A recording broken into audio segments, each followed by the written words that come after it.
पिछले जो वीडियो था, उस वीडियो में हमने अ, पूरे का पूरे सिस्टम देख लिया था। उसके जो पार्ट्स हैं, जितने भी रेस्पिरेशन में पार्ट्स इन्वॉल्व्ड है, वो सारे के सारे देख लिया था, उसका ट्रैक देख लिया था। तो जैसे कि देखा था हमने, कंडक्शन ज़ोन देख लिया था, रेस्पिरेटरी ज़ोन देख लिया था, ठीक है? तो अभी हम जो देखेंगे, वो मैकेनिज़्म देखेंगे कि रेस्पिरेशन जो होता है, उसका मैकेनिज़्म क्या कराता है रेस्पिरेशन के लिए। तो इसमें एक्टिव और पैसिव दोनों मैकेनिज़्म का रहता है। तो जैसे पहले जो हम देखेंगे, तो इंस्पायरेशन देखते हैं पहले। पहले क्या है? इंस्पायरेशन।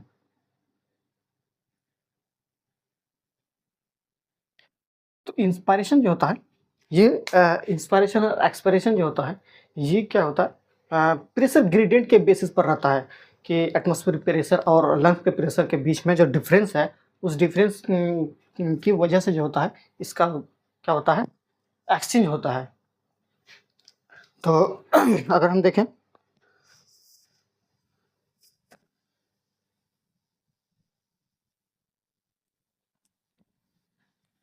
प्रेशर किसके प्रेशर के बेसिस पर with in lungs, pressure pressure with in lungs. अगर हम इंस्पायरेशन की बात कर रहे हैं, तो क्या होगा, विदिन लंग्स क्या होगा, लेस होगा, less than atmospheric pressure.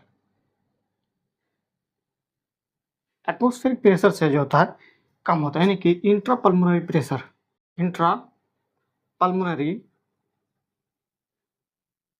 Pressure, intra pulmonary pressure जो होता है, ये क्या होता है, कब होता है, यानी कि नेगेटिव होता है, नेगेटिव प्रेशर रहता है। नेगेटिव प्रेशर इन लंग्स, ठीक है। तब क्या होता है, इस तब प्रेशर जब इधर हाई है, प्रेशर इधर क्या हो गया, हाई है, इधर का प्रेशर क्या हो गया, लो है, क्या है, लो। अब प्रेशर लो की वजह से हाई टू लो की तरफ मूव करेगा, प्रेशर ग्रेडियंट के बेसिस के थ्रू। तब इधर मूव करेगा, तो ये अब क्या होगा, इंस्पायरेशन का प्रोसेस शुरू हो जाएगा, इंस्पायरेशन। अब देखो इंस्पायरेशन जो है, इंस्पायरेशन इसका जो प्रेशर जो होगा, वो लो कैसे होगा, अब बता दीजिए। जैसे थोरसिक चैम्बर होता है, थोरसिक चैम्बर जो होता है, वो अपने जो एरिया होता है, वो इंक्रीज कर लेता है, अपने सरफेस से बढ़ा लेगा कॉन्ट्रैक्शन के थ्रू। तो जैसे देखोगे, तो इसमें क्या होता है, रिब्स का जो मसल्स होता है, ये इंट्रा क्या बोलते हैं, इंटरकोस्टल मसल्स, इंटरकोस्टल मसल जो होता है, इसमें कॉन्ट्रैक्शन हो जाता है। कॉन्ट्रैक्शन होने की वजह से जो होता है, क्या होता है, रिब्स वगैरह क्या होता है, मूव करने से वेंट्रली वेंट्रली जो होता है, ये मूव करने लग जाता है। अब जब कॉन्ट्रैक्शन इस मसल्स के, इंटरपल्मोनरी मसल्स के अंदर जब कॉन्ट्रैक्शन होगा, तो हमारा जो रिब्स होगा, ये वेंट्रल साइड में मूव करने लगेगा। मूव करने लगेगा, तो हमारा स्टर्नम जो होता है, ये क्या होता है, ये भी वेंट्रल साइड की तरफ मूव करने लगता है। डायफ्राम जो होता है हमारा, नॉर्मली डोम के शेप में रहता है ना, कर्व का शेप में ऐसे रहता है, लेकिन ये नॉर्मल केस में है। लेकिन जब कॉन्ट्रैक्शन होगा इसमें, तो ये मूव कर जाएगा और फ्लैट टाइप का हो जाएगा। क्या हो जाएगा, फ्लैट हो जाएगा। इसमें इंस्पायरेशन, कॉन्ट्रैक्शन कब होगा, ये कॉन्ट्रैक्शन, कॉन्ट्रैक्शन में होगा, तो इस तरह से जो होगा, अ, जो रिब केज होता है, रिब केज में क्या होगा, एरिया बढ़ जाएगा और प्रेशर जो होगा वो कम हो जाएगा। प्रेशर जब कम हो जाएगा, तो लंग्स जो होता है, उसके अंदर का प्रेशर कम हो गया। जब प्रेशर कम हो गया, तब यहाँ से लेकर प्रेशर एयर का जो फ्लो होगा, वो किधर मूव करने लगेगा, लंग्स की तरफ मूव कर लेगा। तो हम इसको देख लेते हैं। जैसे इसमें क्या करेगा, इंटरकोस्टल मसल्स का कॉन्ट्रैक्शन होगा, इंटरकोस्टल कोस्टल मसल्स।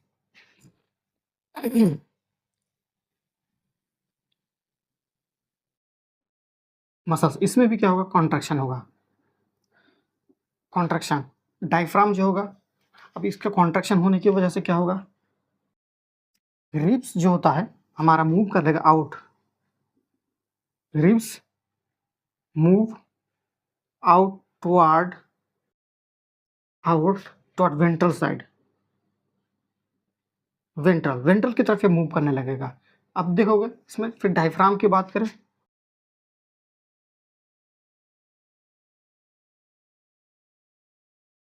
डायफ्राम, तो डायफ्राम भी, इसमें भी कॉन्ट्रैक्शन हो जाएगा, कॉन्ट्रैक्शन होकर क्या करेगा, ये फ्लैट हो जाएगा, क्या बना लेगा, फ्लैट बना लेगा। ठीक है, ये इंस्पिरेशन क्या होगा, कॉन्ट्रैक्शन जब करेगा तो कॉन्ट्रैक्शन में हमारा एनर्जी एटीपी का यूज़ कर लेगा वो, तो यानी कि ये कैसा रहेगा, एक्टिव प्रोसेस है, एक एक्टिव प्रोसेस, एक्टिव प्रोसेस। ठीक है, और ये क्या होगा, ये थोड़ा सा एक्टिव प्रोसेस है तो टाइम कम अबाउट 2 सेकंड इसका टाइम लेता है, 2 सेकंड जो था तकरीबन ये टाइम लेता है। ठीक है, और जब डायफ्राम हो गया इनर कोस्टल वेंट्रल की तरफ मूव करने लगेगा, तब इसके क्या करेगा, स्टर्नम जो होता है फिर क्या करता है, मूव करता है, sternum move toward ventral, move ventral, ventral sternum, हमारा जो स्टर्नम है, स्टर्नम जो है ये भी क्या वेंट्रल साइड में मूव करने लग जाता है, तो पूरा का पूरा जो होता है थोड़ा सा कैविटी का एरिया ही हमारा बढ़ जाता है। ठीक है, अब जब एरिया इसका बढ़ जाता है तो केज, तो ये क्या होता है, थोरेसिक कैविटी का जो एरिया होता है, थोरेसिक कैविटी क्या हो जाता है, एक्सपेंड हो जाता है, थोरेसिक कैविटी का जो वॉल्यूम होता है वो क्या हो जाता है, इंक्रीज। अब इसका वॉल्यूम इंक्रीज होने की वजह से क्या होता है, लंग्स क्या करता है, एक्सटेंड हो जाता है, लंग्स एक्सपेंड, लंग्स क्या करें, एक्सपेंड, लंग्स क्या हो गया, एक्सपेंड कर लिया, लंग एक्सपेंड कर लिया, तो पल्मोनरी प्रेशर जो होता है, जो अल्वेलर प्रेशर जो होता है, या फिर lungs pressure, pulmonary pressure,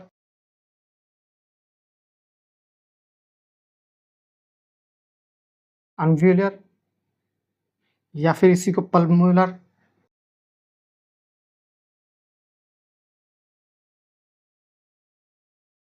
pulmonary pressure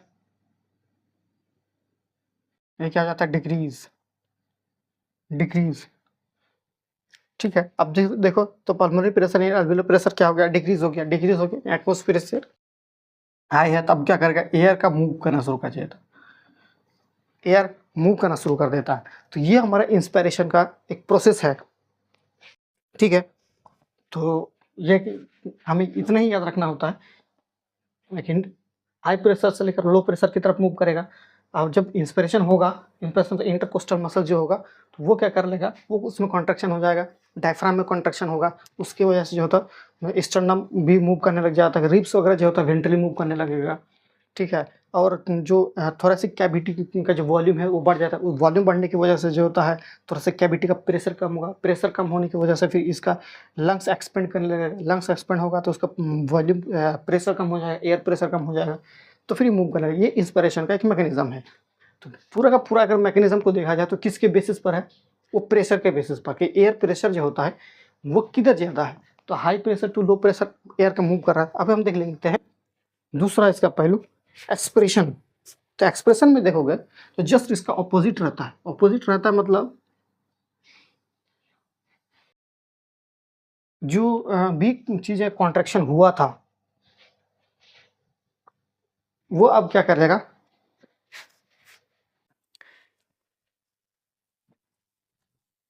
relaxation में आ जाएगा। तो जो एक्सप्रेशन प्रोसेस है, मैकेनिज्म ऑफ एक्सप्रेशन,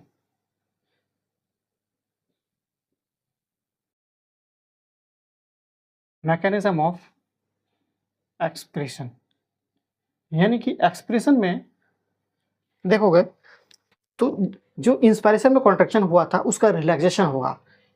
कॉन्ट्रैक्शन कोई भी दूसरी चीज का कॉन्ट्रैक्शन यहाँ पर कोई रोल नहीं प्ले करता, नो रोल,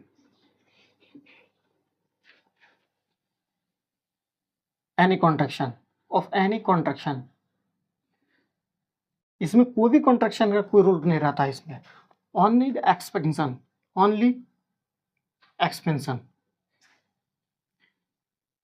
एक्सपेंशन। इसमें सिर्फ और सिर्फ क्या होता है, एक्सपेंशन ही रहता है, कि जो भी इंस्पिरेशन में कॉन्ट्रैक्शन हुआ था, डायफ्राम वगैरह कॉन्ट्रैक्शन हुआ था, है ना, इंटरकोस्टल मसल्स हुआ था, उस सब का सब क्या होगा, नॉर्मल आ जाएगा, एक्सपेंशन में आ जाएगा, वो नॉर्मल पोजीशन में वो आ जाता है। ठीक है, तो और ये क्या करता है, जब एक्सपेंशन वाला है तो इसमें एटीपी का यूज़ नहीं करता है, तो ये क्या है, एक पैसिव प्रोसेस है, पैसिव प्रोसेस है। अब उसमें देखोगे तो वो क्या था, 2 सेकंड लेता था, ये 3 सेकंड लेगा। पैसिव प्रोसेस है और ये 3 सेकंड, इसका मतलब ये थोड़ा सा लॉन्ग टाइम लेता है। ठीक है, लॉन्ग टाइम लगा। रिलैक्सेशन उसमें एक्सटर्नल कॉन्ट्रैक्शन हुआ था, एक्स में रिलैक्सेशन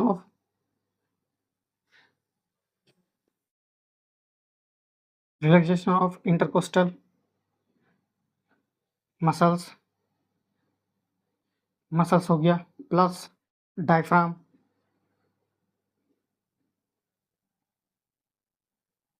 डायफ्राम का हो गया। ठीक है, तो डायफ्राम जैसे है हमारा, और इंटरकोस्टल मसल्स जो है ये क्या हो गया, रिलैक्स हुआ, तो रिलैक्स होते ही होने के बाद ये क्या करता है, डायफ्राम वापस नॉर्मल कंडीशन में आ जाता है। डायफ्राम नॉर्मल कंडीशन में आ जाता है। नॉर्मल कंडीशन में मूव कर जाता है।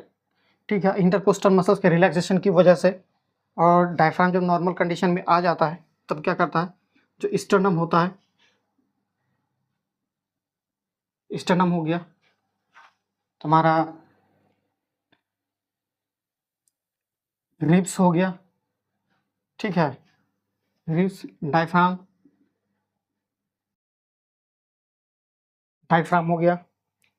ठीक है, ये क्या करता है, अटेन कर लेता है, अटेन नॉर्मल कंडीशन, या फिर एक्चुअल पोजीशन,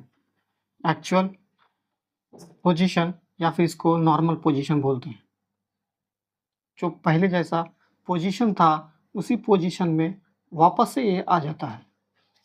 जब वापस से वो आ गया तब इसका जो थोड़ा सी कैविटी है, वॉल्यूम है, थोड़ा सा वॉल्यूम जो है वो डिक्रीज हो जाता है, प्रेशर बढ़ जाता है। जब प्रेशर यहाँ पे बढ़ा, इसका असर कहाँ रहेगा, लंग्स के ऊपर रहेगा। तो लंग्स, अब इसकी वजह से क्या होता है, थोरैसिक कैविटी वॉल्यूम, ये क्या हो जाता है, डिक्रीज।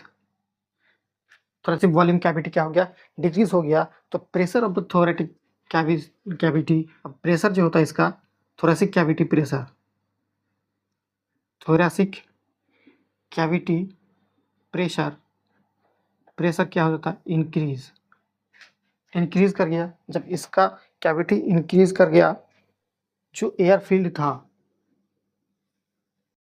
जो भी एयर फील्ड था, किसमें, लंग्स के अंदर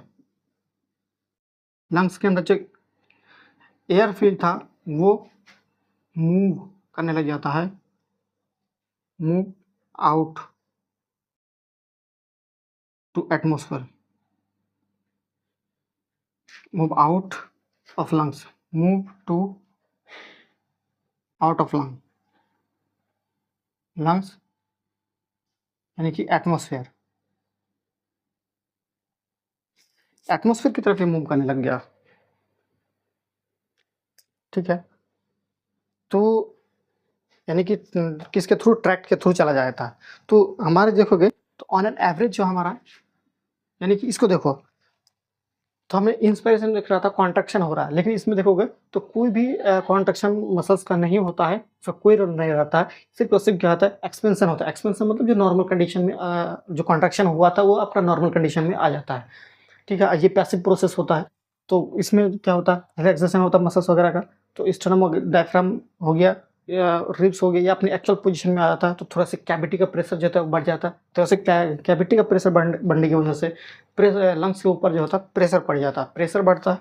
तब क्या किया, लंग्स के अंदर जो एयर था वो मूव करने लग जाता है। अब देखो तो हमारा बॉडी जो होता है रेस्पिरेशन करता है, यानी कि इनहेल एक्सहेल करता है, तकरीबन 12 टाइम्स करता है पर मिनट। यानी कि ये रेस्पिरेशन जो होता है कितनी बार होता है?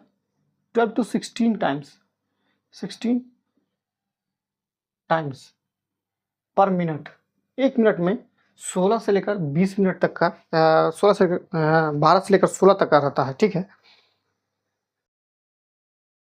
हम क्या करते हैं, रेस्पिरेशन करते हैं। इसका वॉल्यूम का जो मेज़र किया जाता है, इसका जो वॉल्यूम मेज़र किया जाता है किससे? स्पायरोमीटर से। स्पायरोमीटर, स्पायरोमीटर के थ्रू जो होता है वॉल्यूम ऑफ द लंग्स, यानी breathing, volume of breathing, volume of breathing किससे मेजर करते हैं? स्पायरोमीटर से, ठीक है। तो हमने ये मैकेनिज्म देख लिया इंस्पायरेशन का और एक्सपायरेशन का। अब हमारे पास रह जाएगा अगला जो टॉपिक रह जाता है, वो क्या बोलते हैं, रेस्पिरेटरी वॉल्यूम का, है ना, एयर कैपेसिटी। ये दो चीज़, ये बहुत सारे ये दो टॉपिक जो होता है बहुत इंपॉर्टेंट है। ये ज़्यादा उतना ज़्यादा नीट वगैरह के लिए इंपॉर्टेंट नहीं है, लेकिन बोर्ड के लिए इंपॉर्टेंट है। और जो रेस्पिरेटरी वॉल्यूम है और कैपेसिटी है, उसमें 1 से 2 क्वेश्चन जो होता है कन्फर्म हर साल आता है, तो वो टॉपिक ज़रूर देखना। तो फिलहाल के लिए अभी इतना ही।